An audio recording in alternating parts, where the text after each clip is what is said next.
Yes, everybody, welcome back. This is the Full-Time Devils podcast. I'm joined by David. I'm joined by Karthik. And I'm Stephen Elson, in case you didn't recognise my big, stupid, fat face. Right, hope everyone's doing all right during the lockdown. Hope it's not treating you too badly. We almost have the return of football on our cards, don't we? So, before we get into that, actually, on a serious note, before we do get into that, I would like to say condolences to everybody who knew and met and loved and watched Tony Dunn. Possibly started off a tradition of amazing fullbacks that we got from the Emerald Isle. Obviously played in the 68 Cup final, who sadly passed away this week. So condolences to anybody of those who knew him. My dad always used to speak quite fondly of him. He remembers him from around that era. I never saw him as a player, obviously, but I do believe him and Brennan were very highly rated fullbacks at the time. So, like I said, condolences to anybody involved in that, anybody that knows him, met him, knew him, anything along those lines. And if you did, if you're one of the older Reds that watches, can you tell us a little bit about him in the comments? I think that'd be the best way to do this, wouldn't it? Anyone that's got first hand on that, let us know in the comments. Doesn't really feel right bouncing away from that, but Marcus Rashford has been flawless, would you say, during lockdown. His commitment to the cause. He tweeted something this week, which is almost the government's job. Yeah. I will not rest until every kid knows where their next meal's coming from. All the comments are like Marcus Rashford, Prime Minister, after that. I mean, he's been flawless, hasn't he? It's been brilliant to see. Yeah, it's credit to him, and I think as well, his upbringing's brought that in him, because obviously he's had struggles in his life, and knowing what privilege he's got now being a footballer, he's trying to share his wealth a bit, and things like that get noticed a lot. But it's not little things that as well that he's been doing for me. Like he's replying to a lot of people on Twitter. I know that sounds daft, but a lot of people locked in their houses doing nothing, and they get a reply off Rashford saying, "I hope you're doing okay" and stuff like that. It means a world to some people. Just little things like that, which you don't have to do, but he is doing. And all around throughout this lockdown, he's been tremendous with what he's done. Yeah, especially after the shit he was getting as well. Like, just off our own fans. It was our own fans who were saying he's not got an attitude. I mean, you were calling a bunch of them out yesterday, Steve, as if they were going, oh, he's not got his head in the game. His attitude stinks and he should be on loan at Norwich or something. And then, obviously, he's gone out and done nothing wrong, just like the club itself. So, hats off to him. And he's getting the recognition he deserves. Yeah, it is nice to see that he is actually getting the recognition that he deserves. Ronaldo wrote a really good article on Stretford Paddock about it the other day, that this is the young black stereotype footballer that people should be looking up to and portraying. And it's nice to see that he's actually getting the recognition from the mainstream media as well. Very interesting to see what they choose to jump all over him for, because it's coming. That train's never late, is it? It's going to happen. So it's going to be happy days, I think. Whatever happens, he's been fantastic. And you got to think as well the age he is. I mean, I won't be able to, even if I had a load of money, and I won't know what to do that at my age. Never mind being his age. So he's he's older head on younger shoulders, and like I said before, it's just brilliant what he's doing. Yeah, absolutely. It's been a fucking joy to see this side of him over the last 6 months. Really, probably a touch longer. Just before Christmas, we got involved obviously with the fair share thing, the money we raised on the 24-hour podcast. Really kicked that off, and he's obviously continued that right the way through lockdown. So it's fantastic for him to see. And the reports that he scored a hat-trick in the 11-a-side last week, that's nice to hear. Obviously, football is a week away, which is fucking even better to hear. Are we excited to see him back playing and fit playing? Because he's played unfit, hasn't he? It'd be tremendous. I mean, he's one of my all-time favourite United players. I know if that sounds daft because he's not played that long, but it's because I've seen this kid under 18 level and 20. The 5 times he played at 23 level. So I've seen him come through, and he's a local lad. He literally, used to live 5 minutes in the car around the corner from me. To see him succeed, it's been brilliant. And it's not just him being in the first team. He is one of our top players now. without a doubt, when he's fit, he's one of the first names on the team sheet. So I just can't wait for it to be back. I mean, it showed us really when he was injured that how much we missed him. So the fact that he's had a bit of a break and this pandemic has helped him, and he looks fit. You know, from everything we're reading, he's fit and he's scoring goals. You know, it only can be good things. Yeah, and I'm hearing he's 100% fit as well. He's played a lot. Fucking hell. I think we're all down. Yeah, might have to isolate for a minute. He's been playing a lot of his career with growing pains early on, and he's also been injured for a hell of a lot of time lately as well. Different injuries with his back, with his ankles, all that sort of stuff.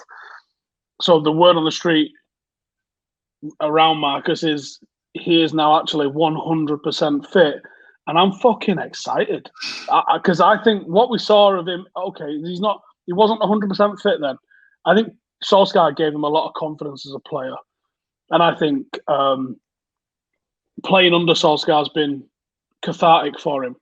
And I also think playing with someone like, put it this way, if you're Bruno and you're Pogba and you've got Marcus Rashford and Tony Marshall and Mason Greenwood making runs, I think we score goals. And I think Marcus should be very excited. And I think we should be very excited because I think we're going to see a fucking absolute madness. I am here in the room that we lost to West Brom, though, this afternoon. For fuck's sake. There's three things there's three options there. Like you say, there's the Pogba, Rashford that we've all seen. And then now there's Fernandes, Rashford, which is brilliant. But the three of them together, I really can't wait to see him because I just think that's maybe the missing piece that we've had. You know, a lot of people have been very critical of Pogba, but I do think he still has been good. It's just the midfield as a whole lot been good. So the fact that we're going to have Bruno who's proven himself alongside Pogba, which when you watch him at international level, stuff like that, he looks amazing. So to have two decent players next to him and then the strike force we got up front, I really cannot wait for this. Even on his own, he's another level, isn't he? Even on his own, this year he's been totally different, and everyone would praise Tony Marshall for his finishing, and it is fantastic. Marcus overtook him in terms of his finishing this year, and that wasn't the case last year. But the pair of them have been outdone in terms of accuracy and deadliness by Mason Greenwood. You know, we shouldn't sleep on that kid, little maniac either, because I think he could be about to shock the world as well. Because I don't think that little kid understands what pressure is. I think he just goes out and does what he wants to do. Yeah, well, we know from the why he's like that, but through the not the pressure that his dad's giving, but the way that his dad's brought him up to be the best, and it's just paid off on it really. I mean, I've never seen a player. I reckon it probably doesn't work in 99 out of 100 kids. Yeah, but for Mason, it's perfect. You can tell he knows he's good as well. I've never seen a better finisher than him. I mean, some of the goals. I mean, not last year. Was it last year? I'm getting confused. This lockdown's confused me what season it was. But when he was in the team in the 18s, some of the goals he was scoring were honestly ridiculous. And I think James Wilson could run him close, but I think the prolific nature of Mason puts him on this weird Ronaldo kind of vibe that James Wilson never really had. Well, it's free kicks. I mean, I saw him score against Liverpool away, 2 free kicks with his wrong foot. Penalties, it's either feet. I mean, volleys and the chipping to the keeper. I mean, he's all around finishing. He's not a bad side. I wouldn't say he's better at close range than he is out far. He's got everything in his locker, and I think maybe I wouldn't say he's been overwhelmed in the first team, but in the 18s, he was the main man, and I wouldn't say he's the main man in the first team. But once he decides, actually, I want to be the main man, I think the world's going to be his oyster, and we're going to see some dangerous things. Yeah, I'm excited for him. Carthy, do you think he'll feature too much coming into Project Restart? Yeah, because I think we've brought him in at the correct times this season so far. I mean, we've not rushed him in altogether. Even though we could have just thrown him in and gone, you know what, you've been sick in the 23s, you've been sick in the 18s, go get your time in the first team. But I think Solskjaer's used him correctly. We've not burnt him out, as we've seen for quite a lot of our youngsters in recent years. We've used them I don't know. You think of James Wilson, he had a few run of games under Van Gaal, and then he got that injury, and then obviously he's been nowhere in the team since then. And I think with Greenwood, if we continue to use him as we have done, he'll probably prolong his career as well as develop in the right way. And because of the form he's given, I think we've all underrated how many goals he's scored so far. If he said he's going to score 12 to 15 goals at the start of the season, we'd all be going, nah, you mad. We've got Daniel James. We're going to probably sign someone else and he'll be fine. But he's scored 12 goals in his first senior season in professional football at senior level.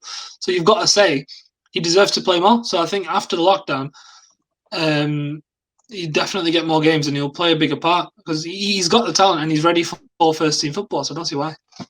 You got to remember as well, when he has played, he's only started playing because Rashford got injured as well, really. Yeah. He's not had a full season, really, scoring goals. Well, to be fair, he was featuring against the likes of Tottenham at home in the league. Hardly small games. He has been playing. I wouldn't say the small games, but I wouldn't say he's been playing every week. He's been a bit part player, and to get that many goals, he's not. I think at the back end of the season, it was right. Yeah, he's going to be a first team player properly all the time now. Yeah, I think Karthik's right. I think you're right. I think he's been phenomenally managed to this point in his career, if you like. Very interesting to see where he takes it from next. And he might be regularly changing Solskjaer's plans. Solskjaer might think, right, I think he's this and this level and this role and at this time. And then he fucking plays him. And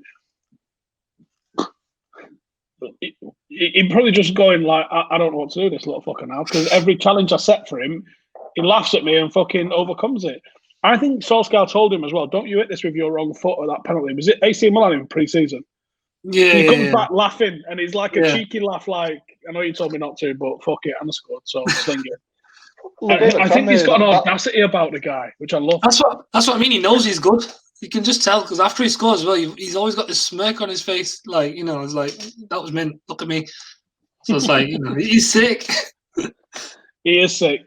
We've seen Ted and Mengi featuring with the first team squad. I believe it's him and Jimmy Garner are the ones that have been added. Obviously there's a big raft of players that we were hoping were going to be featuring. Laird, Levitt, probably the two main ones that you would think there. What do you reckon? Do you think there's going to be the likes of Mengi and Garner brought into the squad? You're going to have to, I think.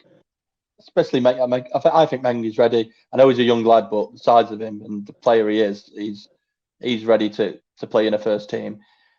And if this project restart, the amount of games we're going to be playing in the amount of time, the short amount of time, people are going to be tired. So they're going to have to utilize these type of players. I know he's got players like Tuanzebe, but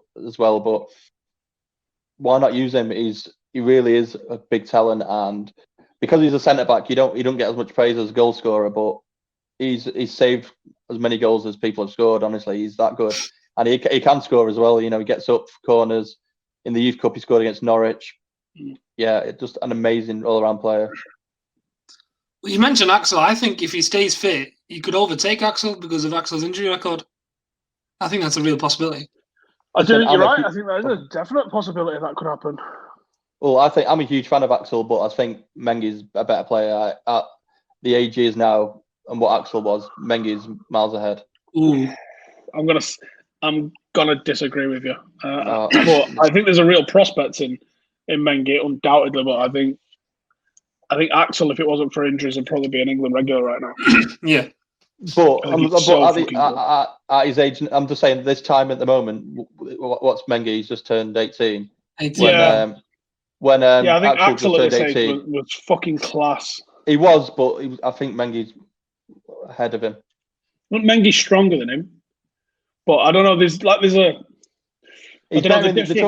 different. I think there's a Rio Ferdinand-ishness about Axel. I think like a cool composure. Mengi's like Yap Stam. That's what Mengi reminds me of. The problem I had with Axel was he was never that great in the air, and whereas Mengi, he'll just everything that's in the air, he'll just head away. He'll get rid of it. Karthik, you're doing that purring again. No, that's not a sexual innuendo. That's my mic. Right. Yeah, I think you're right. I think there's a strength with Mengi that Axel perhaps doesn't have in the air. And I think there's like a raw Vidic, Stam, sort of almost like unhinged fucking lunatic about him as well, which I'm all for. To be fair, it is one of my favourite qualities in footballers when they're a bit fucking of a loose cannon. But I don't know. I just feel like I think Axel's like properly world class potential. Mengi, I think, might be, but I haven't seen enough yet from Mengi to put him in the same level of potential as Axel. I don't think. That's fair enough, but I think Mengi's on his way to be world class. I'll just go in the middle and say I'd like them both to be partners. There you go. Listen, I think Mengi could be England and United captain in the future. I don't know. Before we move on to our next topic, which I don't even know what it's going to be actually, transfer targets, that's what it is. I just have to say, summer is finally here, sort of. And how better to spend those heady summer days than with the company of some fresh and delicious beer from all over the globe. It's a summer like no other, and if you still can't enjoy a good beer garden, do not fret. Beer 52 will bring the beer to you. Now, we've had these before, and they are absolutely banging. To be fair, some of them are really cool, and you end up drinking quite a few of them.